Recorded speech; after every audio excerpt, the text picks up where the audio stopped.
Welcome to another episode of Conversations with Roberto. My special guest today, the one and only Vic motherfucking Ryan.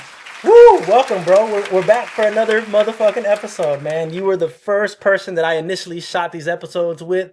I essentially wasn't satisfied with my delivery, and just since I've been doing these episodes now, I kind of have a more of a grip on what I want to do and what my envisioning titles. And I told you I've been wanting to do this for a while, so here we are, right? So, ladies and gentlemen, it's the homie. I'm not gonna go into full details of how tight we are, but just know he wouldn't be here if he wasn't one of my bros. So, what I like to do before we actually start this, I want to give you an opportunity to actually tell the people who you are and what do you do, and then we'll dive into some of these questions, bro. I'm Vic Ryan. I specialize in photography, but I'd say I'm an artist. And yeah, that's me. Okay, yeah, nice, short, sweet, and simple. Yeah. Love it. So let's jump right into the questions because I got some really interesting stuff to ask you. So Vic, what is the moment that you knew you were meant to do photography? I don't know if I can say I can pin it down to one specific moment. Um, because when I got into photography, I actually hated it starting off. Really? Yeah, I hated it. I was in school for film, and I was really trying to get into doing that more, but I got to a point where I didn't want to wait for a team of people to work on a project and get something done. So I decided to dip my foot into photography more. Um, and then I didn't really like what I was doing, so I didn't really like photography for real. So I didn't really know what I wanted to do. And then, but I was really into sci-fi movies and cyberpunk aesthetic and futurism and all that stuff. And I kind of seen Detroit as something like that. So I kind of wanted to start conveying the city as how I saw it in my head. So I started looking up certain photo techniques to how to do long exposures and certain color grading techniques to get that type of feel and aesthetic for it. And that's when I started to fall in love with it. So I would say around maybe 2018, 19 is kind of when I started to fall in love with it. But it wasn't one specific moment. It was kind of just a lot of changes in how I started to view the art form in itself. Okay. Because just to kind of piggyback on that, I feel like me and you've bonded because essentially I do photography and videography as well, and it's we've always talked about this type of stuff when we were working together. I mean, even outside of work, we still would talk about these things. And at some point, probably honestly during this, I'm gonna post a bunch of my favorite pictures of that you've taken, some of your compositions that I just think are fucking amazing. You know what I'm saying? I always tell people it's okay to show interest in other people's hobbies that are similar to yours. Vic, even though I do photography and videography, obviously my stuff is a little bit different, but I'm a big fan of your work, bro. And I've been telling you this since I met you, bro. In the pictures that I'm going to show you guys are going to be fucking amazing. It's going to blow your mind. And, a lot of people may or may not know this, but I recently got engaged, and Congrats. thank you. And this guy is going to be the guy who I'm going to in charge of doing my engagement photos. So be on the lookout for that. It's going to be fucking awesome because, I wouldn't want anyone else to do it just because I like the way of your compositions and just the shit is dope, bro. It's no other way to put it than your shit is dope, bro. You know what I'm saying? So I notice, bro. Other people notice, so you just keep doing what you're doing, bro. And it's good to have you on here so that I can ask you more questions about that type of stuff. So we're going to get right into question 2. So what's something people misunderstand about your craft or your industry? I think people think it's something that anybody can do. I mean, well, anybody can do it, but I think people think they can just pick up any type of camera or just their phone and take a great photo. And I think people need to realize that it's not that easy to take a great photo. It goes a lot into it, especially with the type of photography that I do, which is mainly street photography. It takes a long time of training your eye to see the type of things you want to see, and certain type of compositions and subjects that you want to shoot with on the streets. It takes a long time to get a really good photo. You're gonna get a lot of really bad ones just to get that one good one. I think people need to realize it's not as easy as you think it is. Yeah, and it's like, me, I shoot everything digital. You shoot a lot of stuff with film, and that's a whole nother ball game, because there's different types of film. You know what I'm saying?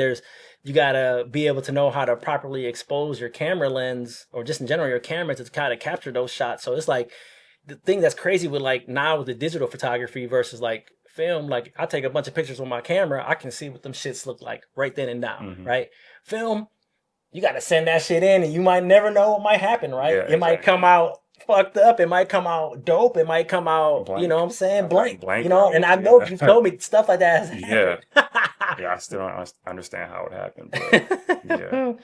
But yeah, I do think that to piggyback off of that, I do think a lot of people, and I've always advocated for stuff being more accessible to people, right? But at the same time, it's like, anyone can take a photo with their fucking phone, right? I can pull out my iPhone right now and snap a bunch of shit, right? Or take a bunch of video. But, I give credit to the people that are really good at it, because like you said, you got to have an eye for stuff, bro. Like either you got it or you don't, right? And a lot of people don't, and that's okay, man. Yeah, like, that's okay. Like you could just take a photo just to take a photo. Yeah, you can just take a photo to take a photo, and it is what it is, you know what I'm saying? But like, there's people that are a little bit doper at it, and you should acknowledge that, right? Don't be have hatred towards that, or for envious towards somebody. Like, go and reach out to that person, man. You might learn something. They might put you on game, and then, you might put them on game, and now you just built another resource that you guys can both use and shit like that. Okay.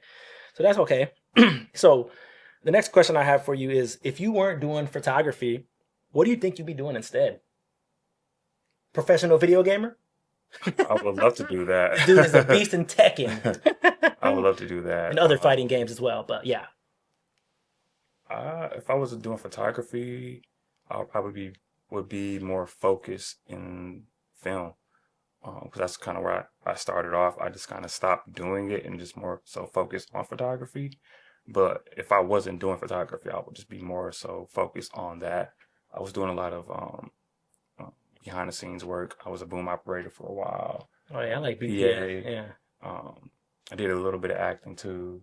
Oh shit! You got some Tubi movies out here? Actually, are you in Buffed Up? I think I might have seen you in the background. No. But yeah, I'll probably just be doing that a lot more. Okay, no, that's dope, bro. I didn't know that. That's pretty cool. See, that's why I like doing this, because you find out a lot of interesting facts about somebody that you may not have known about them. Okay, cool. So, all right, so we're down. The core questions are out the way, right? So now I'm going to ask you some interesting questions, right? So, what's a hill you'll die on, no matter how unpopular the opinion is? It could be anything, bro. Like this show, you can say whatever the fuck you feel. So don't feel limited. I mean, but obviously, for your purpose, if you don't want to go too ham, don't go ham. But yeah, bro, what is a hill that you'll die on, no matter how unpopular the opinion? I don't know. I don't really think about that too much. I don't know. I mean, it could be literally anything, like something that you don't agree with, that people are here, like, boasting about, hype about. It could be anything. K-pop sucks. You're going to have a lot of people mad at you about that, because it's crazy how big. So for people that don't know, K-pop is Korean pop music, right? It's all these baby-faced Asian dudes singing. And I mean, essentially, that's what they're doing. It's boy bands from, Korea, right? Korean pop, if I'm not mistaken, that's what it stands for. But yeah, tell me why that specific. I will say there are K-pop songs I've heard that are good. I will say that, but overall, as a genre of music, it's just not good to me. Okay. I don't like it. I tried to like it. It's not for me. It's not for me. You know what? I'll be lying if I said I've listened to any K-pop songs ever. I haven't, right? But I know a lot of my female friends who are big into anime. They just fucking love K-pop. I hate it. Yeah, and you know what? And that's cool, bro. Like it is what it is at the end of the day. Okay, so that's the answer to the question, guys. So essentially, K-pop sucks ass. So you heard it from my man right here. You know what I'm saying? And I don't have too much knowledge on it, but if he says it sucks ass, it sucks ass. All right. So you can instantly master any one skill in the world. What is it and why? Master one skill. Probably basketball. Oh shit, you want to be like a professional? Everybody had hoop dreams. Everyone had hoop So dreams. I would Okay. love to be a master at basketball. Okay, so now that since we're on that topic, who is your favorite basketball player of all time? If you had to choose one person. All time, my favorite all time, probably LeBron. Okay, LeBron James. LeBron James. Yeah, a lot of people don't like LeBron, which I think is just stupid. I would be lying to you if I say when he went to Miami from Cleveland, I kind of disliked that move because I feel like, damn, bro, you're gonna join a super team. I mean, and leave where you started your career off. You know what I'm saying? But it is what it is, bro. It was bigger than that. I guess I held a grudge against LeBron for a while, and then I found out that all the money that he generated from that was donated to the Kids Foundation. So that instantly made me like a person that loves kids, and I take the title of being Uncle Berto or Tio Roby very serious. Hmm. That really made me be like, damn, it is what it is. He did what he had to do for his people and for his family, for his legacy. And look at this now. He's broken seems like every fucking record that's been available in the NBA, and he's still going. You know what I'm saying?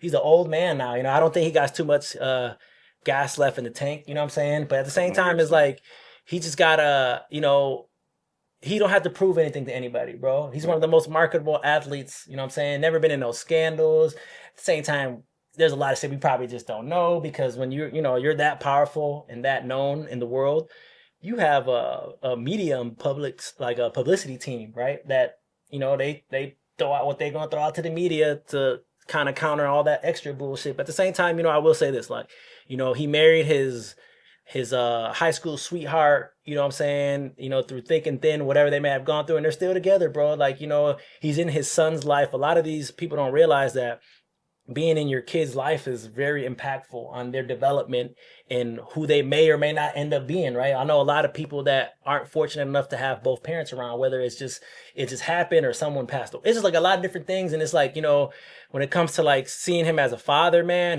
to me, that's what sets him. He's essentially him being a great father to me is better than him being the greatest basketball player of all time, right? Because that's how I view it, right? You can have all these stats and stuff like that, but if you got a broken home and all that, you're a poor man, right? Mm-hmm. You can be wealthy physically, but mentally you can be poor, right? And essentially, I feel like LeBron, I take back all the hate I had for you back in the day. I had a LeBron James Cavaliers jersey, right? I remember when he got drafted, right? He's been around that long that I can remember that shit. I don't remember really watching Jordan and them win all those. I mean, you saw it on the news afterwards, but I really don't remember him winning all these championships and all this stuff beforehand. I remember seeing Bron do all this shit and, just a freak athlete, bro, that it's just like, he's coming down the lane, get the fuck out the way or you're going to get dunked on. Okay, so. I also say I would want to master playing the bass as well. Playing the bass, an instrument. Or Okay. guitar. Okay. Both of them, actually. I've always dreamed to play the guitar, man. I always wanted to do like, play It's like. hard.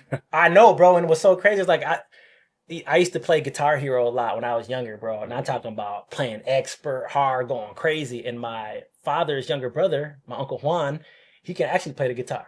Mhm. And one day he was over and I was, going crazy with the little plastic guitar controller. And he was like, you know how to play the guitar? I'm like, nah, but I know how to play fucking Guitar Hero or Rock Band. And he was just like, it was cool. And then, I personally have always dreamed of learning how to play the guitar. So that way I can like play a lot of the metal songs and stuff that I've like played back in the day, but played in real life. And I think that's super. I think that's fucking awesome to like be able to do like a guitar solo and because they be making them guitars sound dope as hell. You know what I'm saying? And talking with them. They be talking with that motherfucker, and it's really fucking dope to me. So yeah, bro, that's fucking awesome, bro. I didn't know that. That's good to know. I'm actually like learning how to play the bass. I tried learning guitar. I was like, I can't do this shit. It's too much. But I tried the bass out and I'm like, okay, this is a lot easier. Yeah. It's not as wild that you gotta, guitar, you gotta fucking go crazy. Yeah. Okay, so that's dope, bro. So we have LeBron James, well, not essentially basketball because you want to be a hooper, and then LeBron James is your favorite basketball player, and then we talked about you playing the bass and the guitar. So that didn't know that, guys. See, that's why I do this, because you learn something new about your guests every single time. So if your life had a background soundtrack, what genre would it be, and who's on the track? Before you answer that, the last episode, I interviewed my mentor and my big bro, Omega Supreme. Shout out Tobe. And he essentially told me that he would put out a whole album with different genres and tracks and artists, and because he has a very diverse crowd of friends and music. And I was like, damn, that was a really cool response to that question. And now we're here, I'm asking you the same question. So if your life had a background soundtrack, what genre would it be and who's on the track? Okay. You can take time to think about this. No rush on these answers, man. We got all day. If I had to do like just one person to do it, You could do it however you want, okay, bro. I'm gonna say a couple. Like it would be multi-genre. What genres? Like alternative, hip hop, funk, soul, all types of stuff. Have them original tracks from different artists. But if I had to say one person to just make like a score, like a movie score of my life, I would probably say Yoko Shimomura. She does all the Kingdom Hearts games, Final Fantasy 15. So I would probably RPG games for the non-nerds.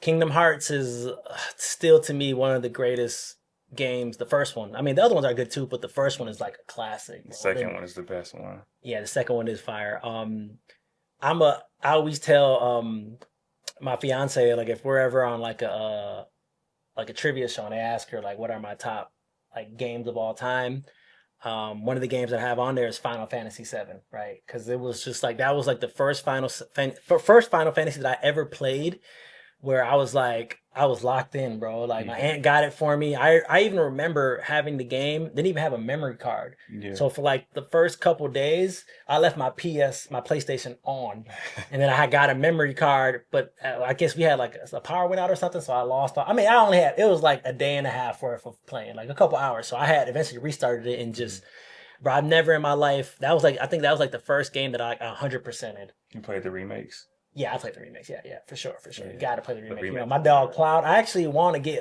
a tattoo of Cloud somewhere. I want to get his sword tattoo. Yo, yeah, the Buster, the Buster sword. sword. Yeah, that fucking big ass sword. Looks like the sword from the what's that game called where that dude's chasing you? It's like you're in the mist. Silent Hill. Oh, the yeah. dude had that big ass sword. It reminded me of that shit. And Sephiroth's sword was fucking crazy too, as well. Right? That dude had a crazy sword. Okay, that is interesting for sure. Okay, so pretty much he would produce the tracks for you, right? I'm sorry. Whoops, my bad. She would produce the tracks for you. Yeah. Okay, because I remember some of the soundtracks in those games was always banging. Like, it was always dope as hell. And I've heard people sample them and make beats off of them, and in the past. So that's pretty cool. Okay, sweet. All right. So if your younger self could see you now, what do you think they'd say?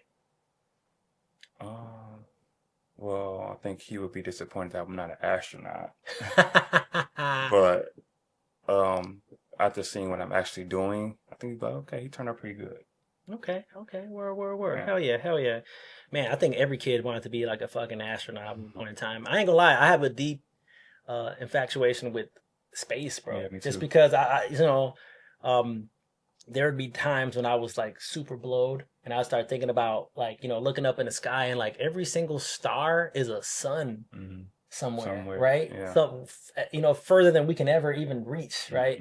And it always makes me wonder, like, man, what other life or what other, like, is there a planet where like dolphins evolved to be the dominant species on there? You know what I'm saying? Or like something, bro. It always makes me wonder, like, what's out there, bro. And it's like, I just feel like honestly that the government is preventing us from being able to just really go to space. Because like I said, bro, like you got to have a spaceship. You got to be like, you just can't just be like, yeah, I'm about to go to space today.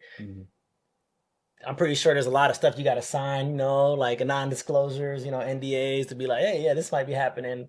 But I don't know. I just always have a lot of questions about that, bro. And I'm just curious, like, about UFOs, right? People always like watch movies like Alien, Predator, and they assume that's what that shit is out there, bro. I don't think that's out there, but at the same time, you don't fucking know, bro. It could be, right? It could be something that we don't even really truly understand, right? And one thing that I seen that was kind of crazy on the news, well, not on the news, on YouTube, was that supposedly that and I don't know if this is true or not, but like it makes sense, like years ago NASA stopped exploring the ocean. They stopped. Right? And it made me wonder, like, why did they stop exploring the ocean, right? And it made me wonder, like, we always see these, UFO sightings and shit that we can't even explain, bro, Hmm. right? So my thing is like, where would be the best place for somebody to hide at where no one's gonna look for you? The bottom of the ocean, bro, right? This advanced technology that these species or advanced species might have, bro, they could be using that to be at the bottom of the ocean, and we would never find them because like Can't access physically you it. can't, Yeah. bro. There's too much pressure, right? You saw what happened with those people that went down that submarine to the Titanic. Yeah, yeah. You know what I'm saying? Like they say they died, but at the same time, bro, I'm like, No, they it's die for I sure. know they died for sure because it's just physics, but still, it just makes you just wonder, bro. Like what else is down there, bro? Yeah. And it's like they stop exploring the fucking ocean for a reason, right? We don't know if they found something, they seen something, they was like, oh yeah, fuck that. But even then, it's like space is essentially a big vacuum, right? I Right. feel like that's even more dangerous. Something goes wrong in space, there's not, have you ever seen the movie Gravity? Yeah.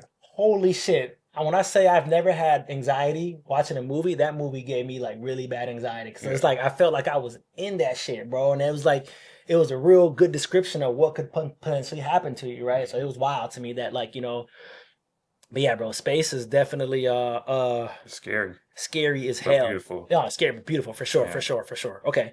All right. So look, I have a few more questions for you. These are some new questions that I added to this, and I wanted to showcase them with you because like you my dog, and you was the first person I interviewed, so I'm gonna ask you these new questions first. Okay. So, if you could collaborate with anyone, past or present, who would it be and why?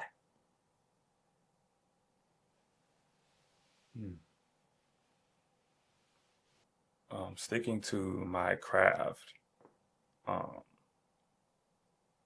so my favorite photographer right now is Ryan Draybuck. I want to work with him on something. I don't know what, but I have to figure out what I would want to work on him about.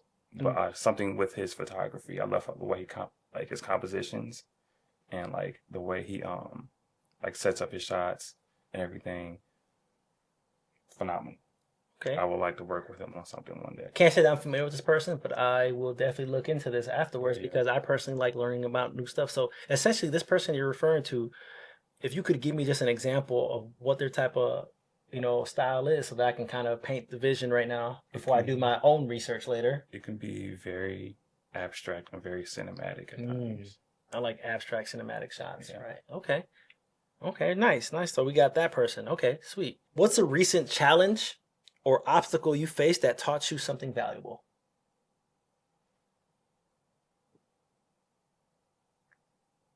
Recent obstacle. Yep. What's a recent obstacle or challenge that you faced that taught you something valuable? Well, like just getting into film. Like last year, I just started shooting film last year, and just like it comes with its own set of challenges. Like just like we talked about earlier, the blank roll Yeah, the plank and roll. things like that. Those gave me those challenges of like just going through the process and learning to fall in love with the process, and not just trying to fall in love with the outcome Mm. of how things are. Because when you start focused on the outcome and the outcome doesn't go the way you expect it to, you get discouraged. But if you look at it just like, okay, this is just part of the process of me figuring out what I need to do and learn how to get better at doing this specifically, it just makes you want to just keep going and not really consciously thinking about the fuck ups along the way. Mm. Just like, oh, this is part of the process. Okay. Oh, for sure. Okay. Sweet, bro. That's I like that, bro. Okay. In today's world, what's an emerging trend or a topic that excites you or even maybe worries you? You already said you don't like K-pop. What's something else, right? Let's. I don't know. I don't really be on like I don't pay attention to like, trends and stuff like that. I mean, Um, it could be anything, bro. It don't have to be. I mean, let me just give you an example, right? I'm gonna answer my own question just so you okay. can have an idea what I mean. So, like in today's world, what's an emerging trend or topic that excites you or maybe even worries you? Is all these fake woke people. Fake woke people. Fake woke people, bro. People that like, I love everybody, bro. Black, Hmm. white, green, brown, blue, whatever fucking color of the rainbow you are. I love you. But what I don't like is when I see a lot of people like essentially, you know, being fake woke. And what I say is like, bro, when I see people rioting, like, and I love white people, right? But when I see white people riding way too hard for like Black Lives Matters or like the Latino community or this stuff, it makes me wonder, like, you must have did some bullshit. It seems disingenuous. Yeah, it doesn't seem genuine. Like you did some shit, man. You're just trying to like cover up your tracks. Like something's gonna come up about you in the future, and then, we're gonna find out the truth about you.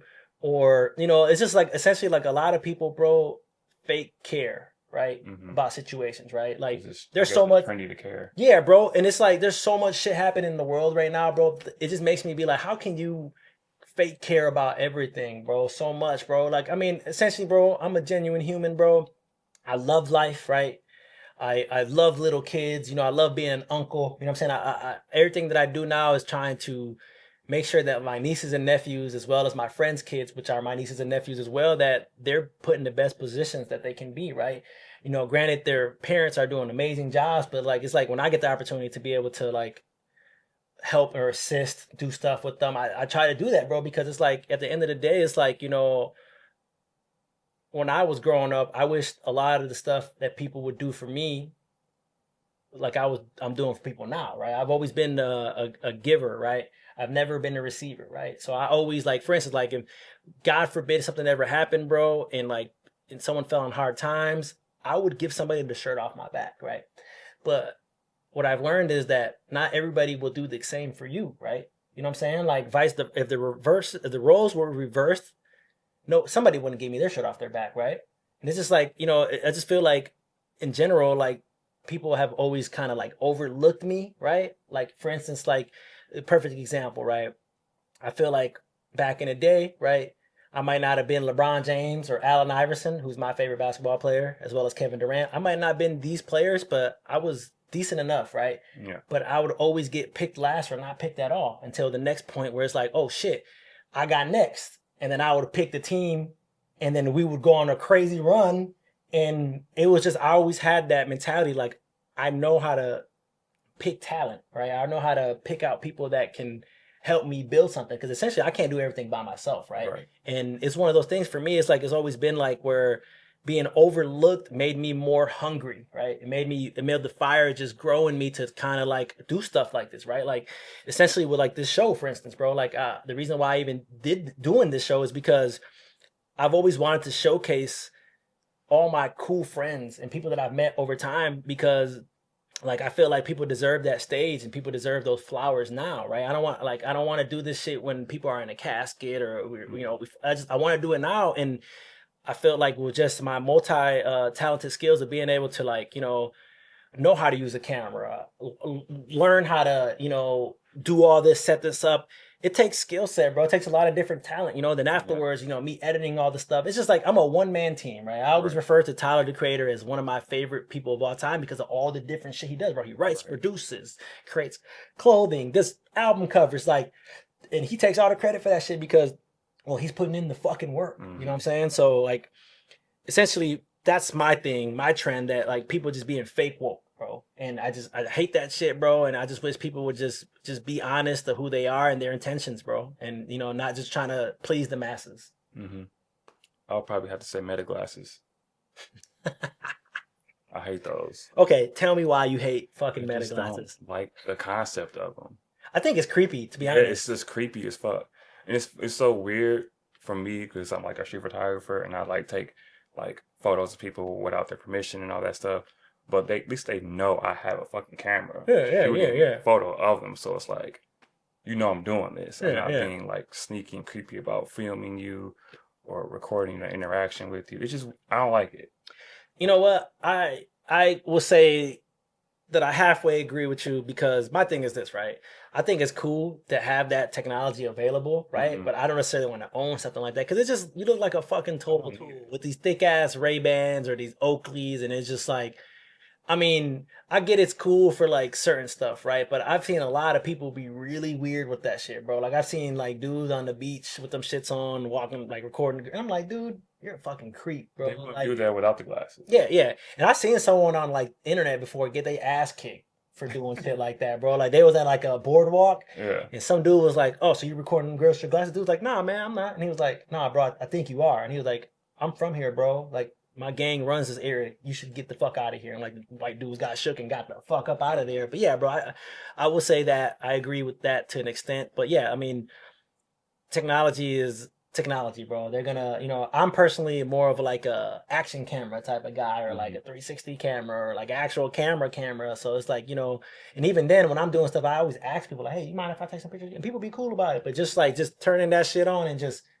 doing some weird shit, just I can imagine like the first person that had some probably like walked into a strip club and just had no one knew, what I'm saying, in there recording bullshit, Hmm. being a creeper, Yeah, creeper. So I can see, right, there's a lot of really fucking weird people out there, bro. And it if is. you might not know right away, but essentially once you be around some of those weird people, you get that vibe and you just be like, yeah, fuck that.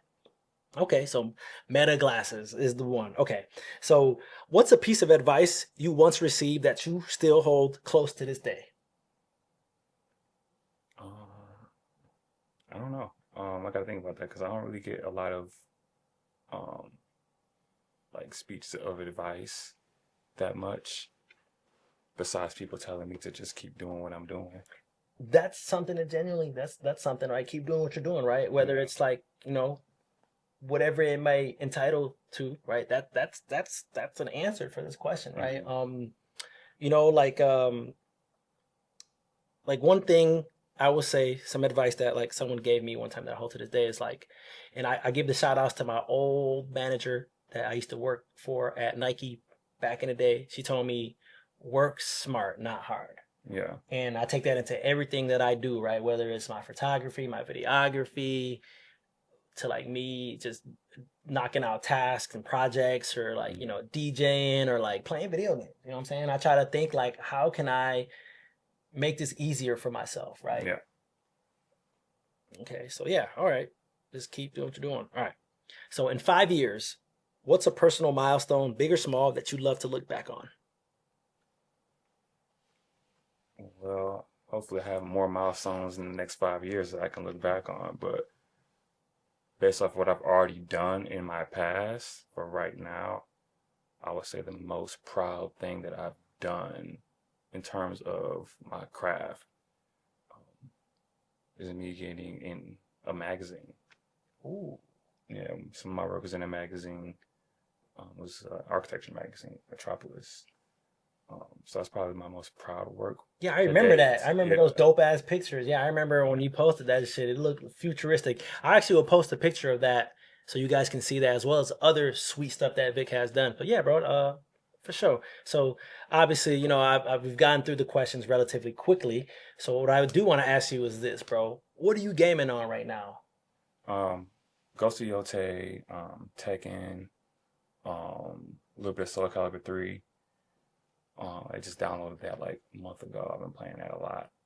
Um, You love them fucking fighting I games, do. man. Yeah, That's why yeah. I'm like dodging playing you in Tekken, because you'll kick my ass in that game right now. I used to be pretty dope at Tekken, but Yeah. I haven't been playing fighter games like that in a really long time. I want to get into Baldur's Gate now. I've been Man, watching I've this heard about video. Baldur's Gate, man. Don't Um, go into that RPG rabbit hole, no, bro. it's not too crazy. Yeah, I've just been watching this like this video game series. Not really it's like a YouTube series. This guy is recording him and his friends playing Baldur's Gate, like some hood niggas. So it's just been funny seeing how they play it and they actually like enjoy the game too. So I'm like, you know what? I kind of want to play this, but I want to play with my friends. I want to just play that by Oh myself. yeah, no, for sure, for sure. I actually been playing so the new Resident Evil Requiem just came out Yeah, last week, and I haven't got it yet because I just know that I'm gonna be locked into that game. yeah. So what I had been doing prior up to the release of the game, I've been running through Resident Evil 4, Hmm. the remake, and which is honestly one of my favorite Resident Evils. I remember when it came out for the GameCube back in the day, right? Hmm. My cousins had it, right? So I have five cousins, my aunt's sons, and they're big gamers. So like growing up, I used to just be at their house all the time, and I used to watch them game. And I remember just watching them play that game like all the time, especially like my cousin Nick. Right? He used to play that shit all the time, and I feel like I watched my cousins play so many video games that I played them. Right? That Hmm. I seen them play like God of War. Hmm. I seen them play Uncharted, and like Hmm. those are games that I just never played because I just watched them play it so much that I felt like I played the game. Right? Yeah. But yeah, bro, essentially like yeah, man, I love video games, man, myself. I always like finding like glitches in the game. So Yeah. like with Resident Evil 4, I found a glitch that you can duplicate items. Hmm. So I started collecting the first aid sprays and duplicating them, and it got enough money to go to the vendor to buy the unlimited rocket launcher. Yeah. Oh, I just ran through the game, bro. I'm talking about like, oh, a bunch of zombies running up, boom, blowing them the fuck up. The Yeah. bosses, one shot, cutscene, over. You know what I'm saying? I actually ran through the game on the hardest difficulty and beat it in under like 4.5 hours. Oh wow. Yeah, bro, I was flying. I didn't pick up no extra. I was just going through doing the puzzles, and just kind of running through the game, bro. And it got me hyped for the new release, right? And I've heard nothing but great things about this new release, Yeah, bro. I'm Like, watching my homie play. It's pretty good. yeah, a bunch of my homies got it, and it's just like it looks dope. You know, I'm hoping that in the future they can finally make like a legit Resident Evil movie, right? I feel like the movie's been kind of lackluster, and the Resident Evil's not supposed to be funny. It's supposed to be serious as fuck, Hmm. scary as shit. And I can't wait for a movie director to eventually direct that shit, bro, and make it how it's supposed to be, right? And so I've been kind of jonesing that. And then I kind of got back into my Nintendo Switch. I've been playing. I've been trying to. So there's a game that I'm big into, Legend of Zelda, one of my Yeah. favorite games of all time. So I've been playing Tears of a Kingdom. Oh, I beat it already, Yeah. and essentially like what they did from Breath of the Wild to Tears of a Kingdom, they added the sky map and then in the down, like, you know, underground map. So right now I'm trying to go through the underground map and get all the what's it called, the light, I can't remember what it's called, but I've been trying to essentially every shrine that there's on the top under it, there's a light room. Yeah. And I've been trying to just go through and do all that. And it's been fun, bro. It's been something to do. You know what I'm saying? I'm just like, I'm not going to try to 100% the game, which, because that's insane to do with those games. Very time consuming. But Yeah. it's like, I've been big into that. And honestly, man, I've been, like, you know, since September, bro, I've really been back into Pokemon, right? I've I gotten was just talking to really my friends back about into that. Pokemon. I'm about to get Leaf Green I'm coming. about to get Fire Red. Well, if you get it, bro, we can like trade Pokemon, Yeah. because there's certain Pokemon that you can't get in Leaf that's Green. right, Yeah, definitely. We'll look at, and then my homie has it too. A lot of my friends got it, you know, and even with like the Pokemon hobby, I've gotten back into like collecting trading cards and stuff like that. There's a lot of money in that shit, bro. Like, I Yeah. can't believe how crazy it's spiked. I love it because now the sneaker game is back to normal. Yeah, everybody's trying to I'm hunt trying to get Pokemon. And cards. I'm what's like, I so wish y'all had that. Bro, what's so wild is I haven't collected any Pokemon since like 2001 when I sold all my shit. This is when I started getting into middle school. You know, I started thinking about Yeah. other stuff, thinking about girls, sports. Wasn't into that shit. I needed money, so I'm like, let me sell all this shit, which I regret because I would have been a millionaire now with some of the cards that I had. Yeah. So what happened was in September, one of my homies, shout out to my boy Bands Bolton, aka Steve Bolton. I came back from Mexico, right? I had a real therapeutic and must needed trip to Mexico for 12 days, right? Yeah. I spent 5 days in Mexico City, spent a week in my family's town. First time I went there by myself, my dad wasn't down there, and I was kind of like just doing me, right? Yeah. And it was that time that I needed. And then as soon as I got back, my buddy brought me a Prismatic Evolutions poster collection, and whew, I've been going on a run since then, bro. Like it created elite routes, and just, you know, through the process I've gotten big and back into the community, and, you know, I've made a lot of friends from that shit, bro. And it's like, you know, I've literally collected a crazy amount of Pokemon since September to now, where it's like I literally just sold all my bulk and just all my big stuff. I kept some stuff, and I'm essentially starting over. And like my favorite Pokemon is Bulbasaur. That's why I got him like tattooed right on me.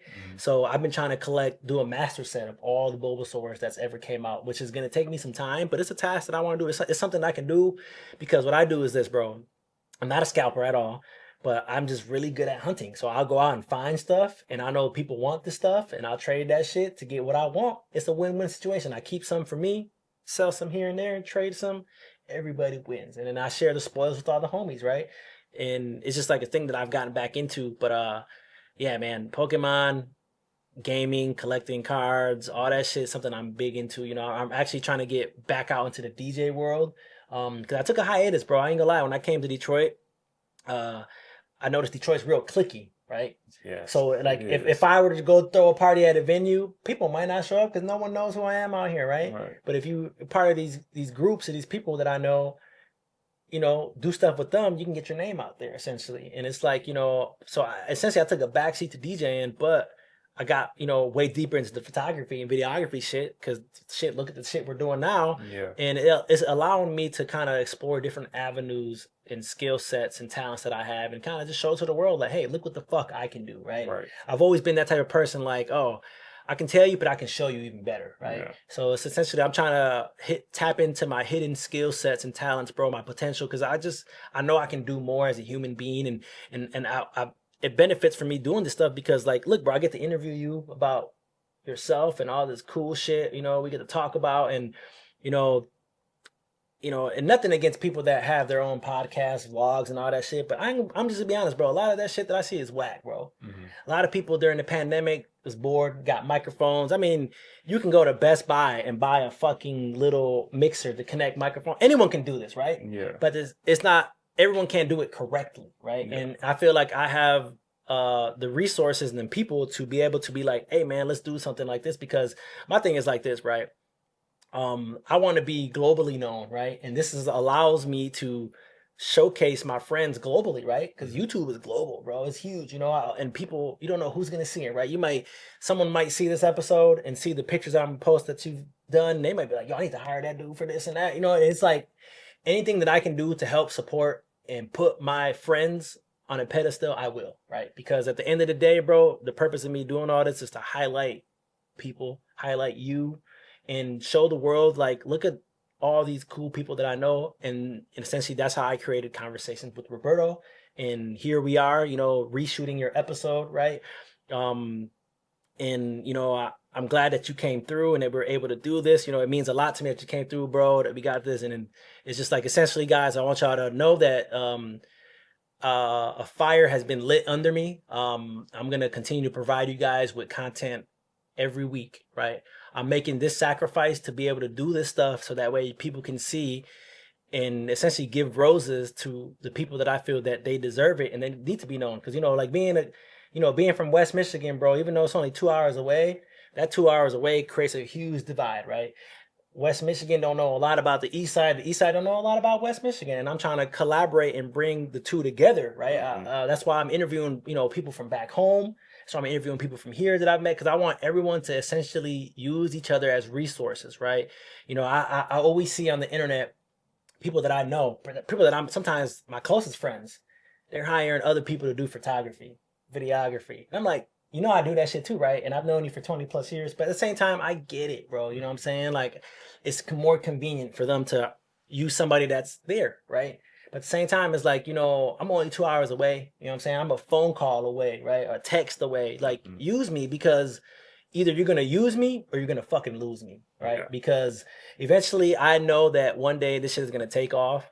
And like the difference between like this type of podcast vlog is that I hand select my guests, right?